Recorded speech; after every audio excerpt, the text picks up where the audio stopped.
Rasulullah Shallallahu Alaihi Wasallam bersabda, "Thalathun man kunna fihi wajada bihinna halawatal iman."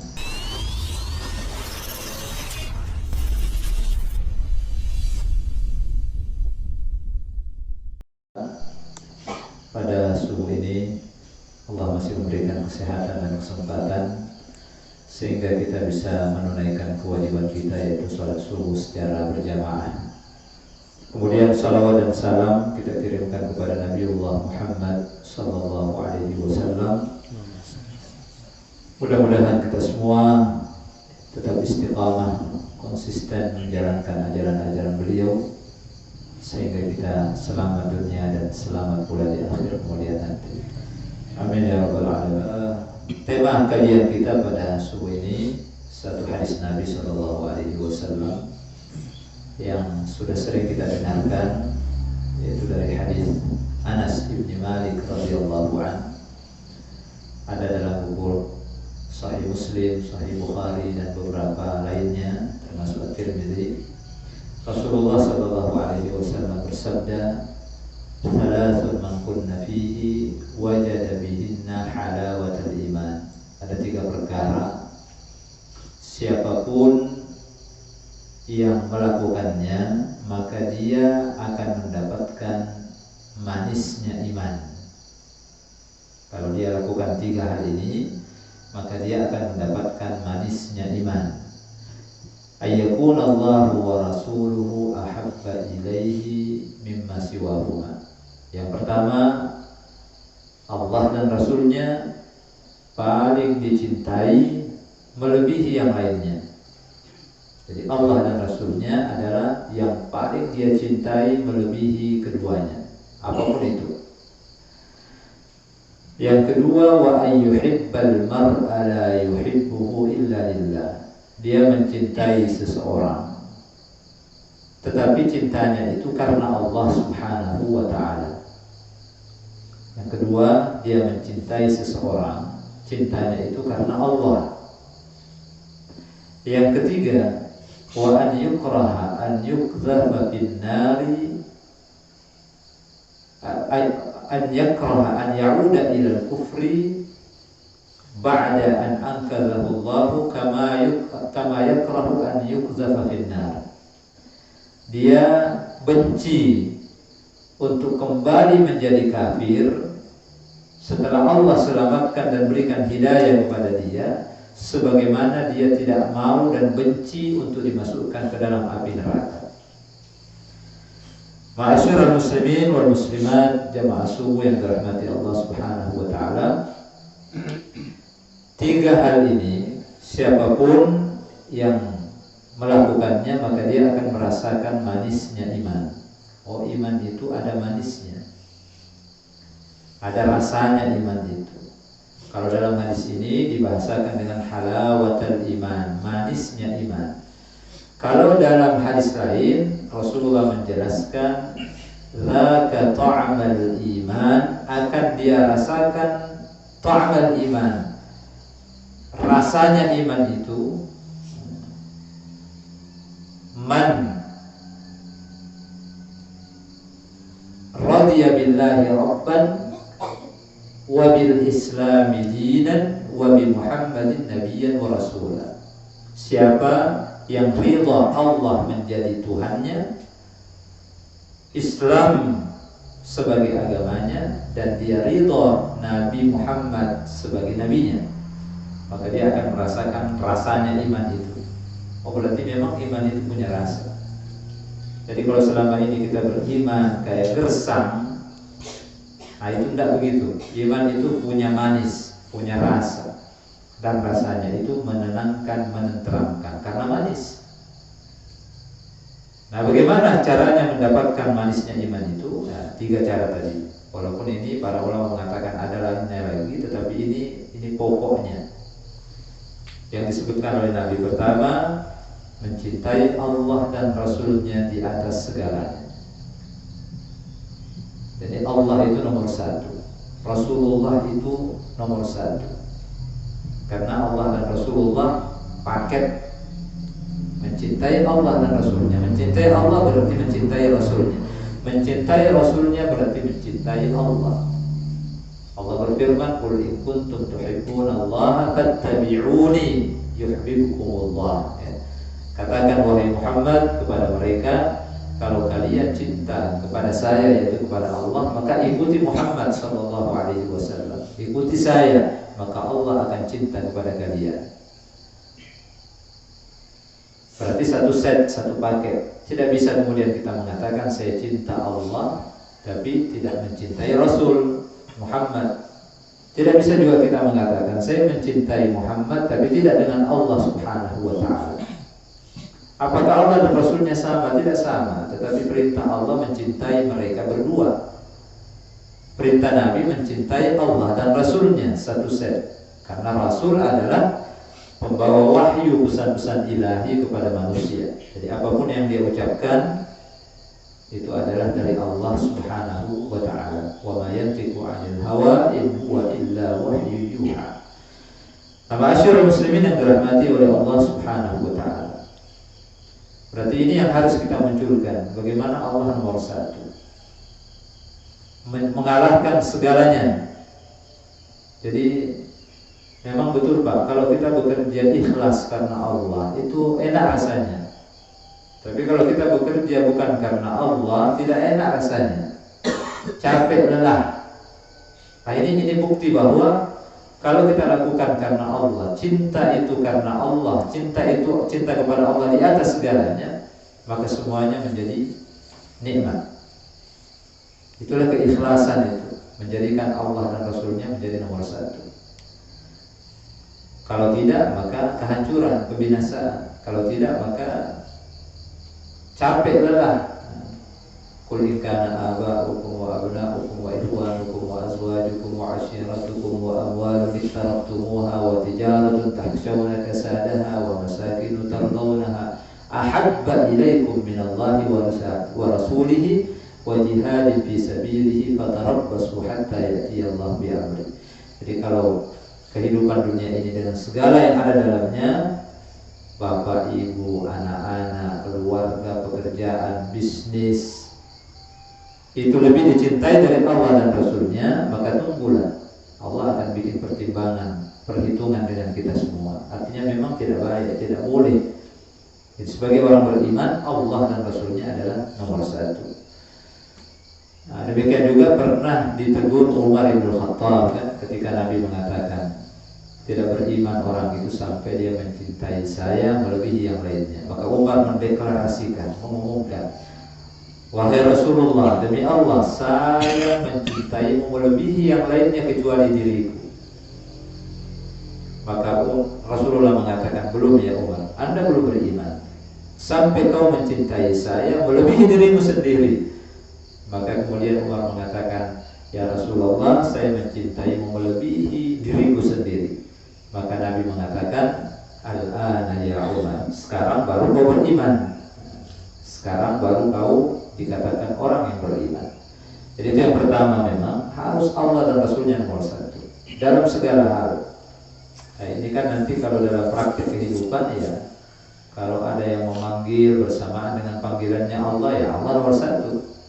Kalau ada kepentingan dunia bersamaan dengan kepentingan yang harus ditunaikan kepada Allah, maka Allah nomor satu. Nah, kalau ada urusan bertentangan dengan perintahnya Nabi, walaupun itu disenangi oleh seluruh manusia, maka kita lebih memilih perintahnya Nabi dibanding mengikuti maunya manusia. Dan seterusnya dalam praktek keseharian, baik dalam rumah tangga maupun dalam bermasyarakat.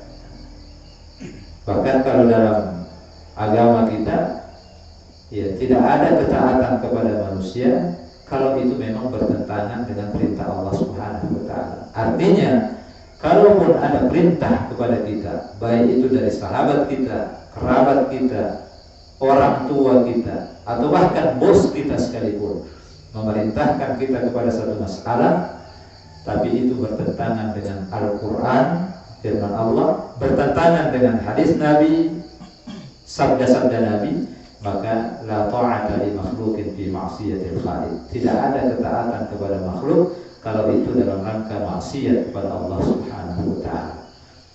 Ma'asyiral muslimin wal muslimat yang masuk dan dirahmati Allah. Ini yang pertama. Yang kedua, tidak apa-apa kita cinta kepada harta, tidak apa-apa kita cinta kepada keluarga, tidak apa-apa kita cinta kepada pekerjaan, dunia dan segala isinya, tidak usah.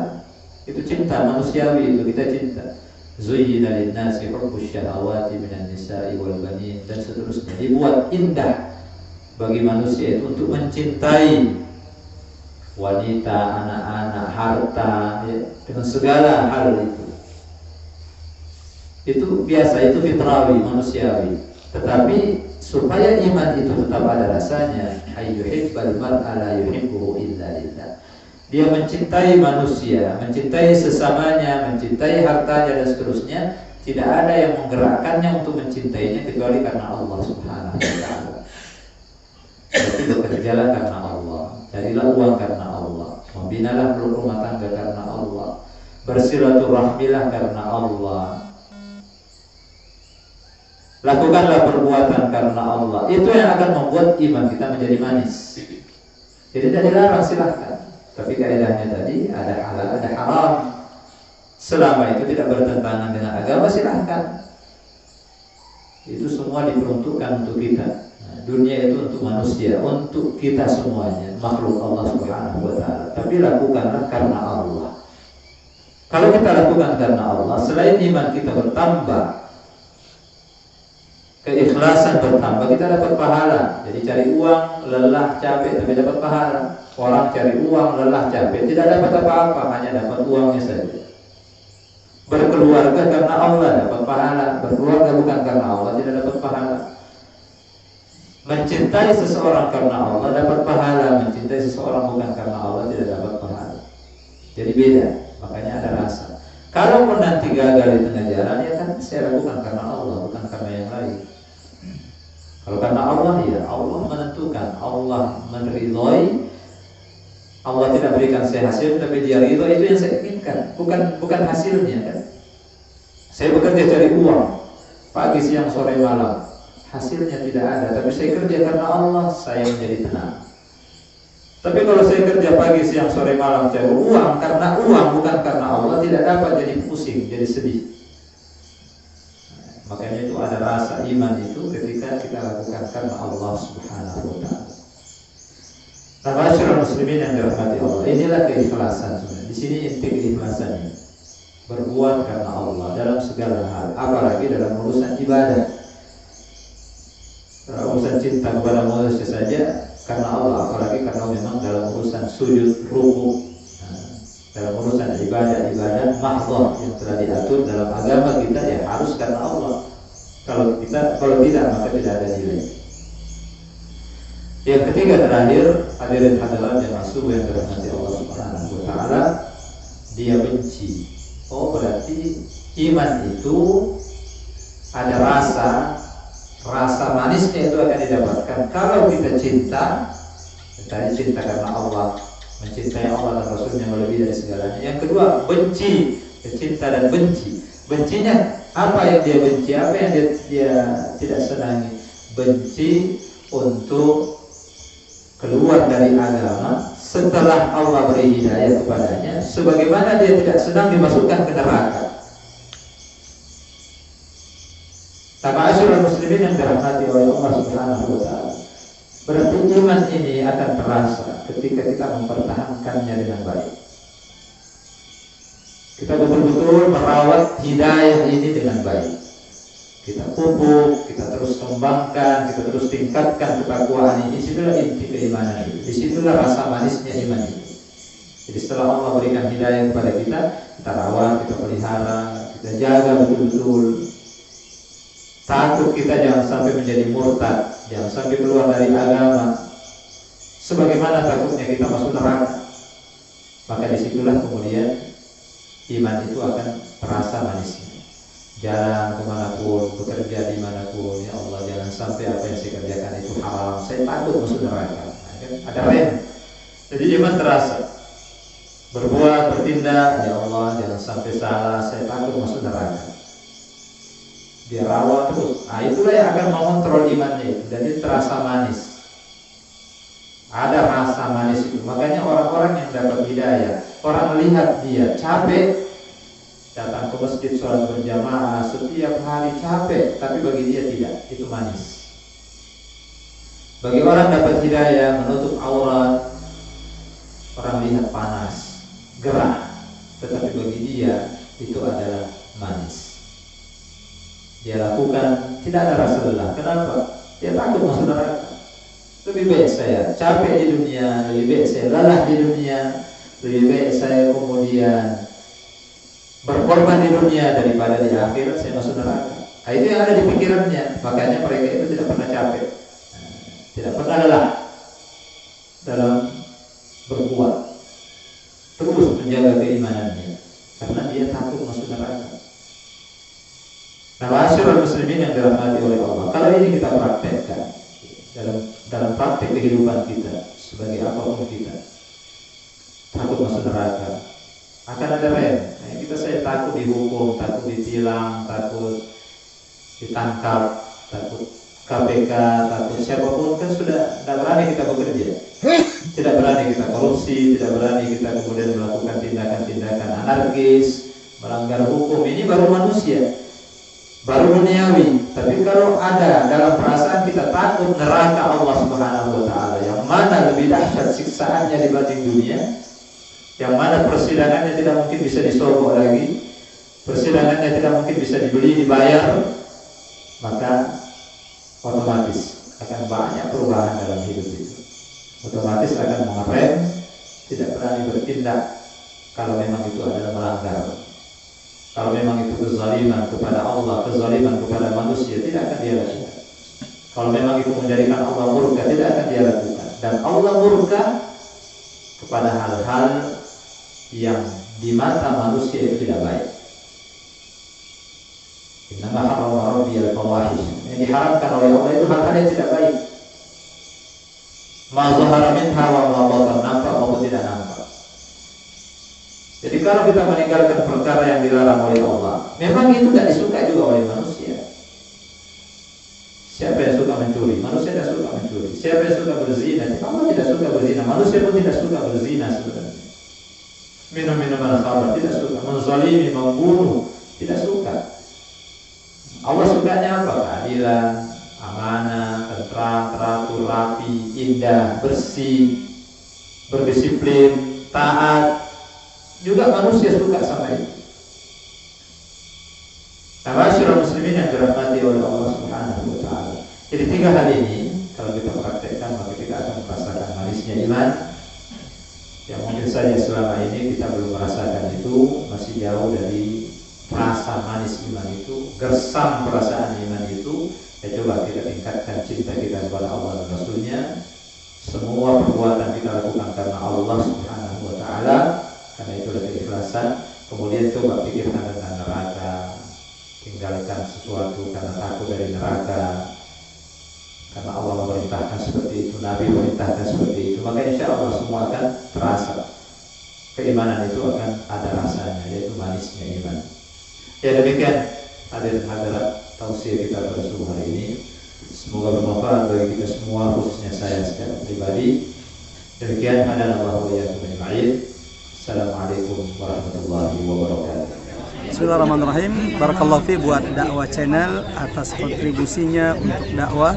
Mudah-mudahan terus istiqamah, diteguhkan Allah Subhanahu wa taala, terus dipilih oleh Allah untuk mendakwakan, menegakkan kalimat la ilaha illallah. Wassalamualaikum warahmatullahi wabarakatuh.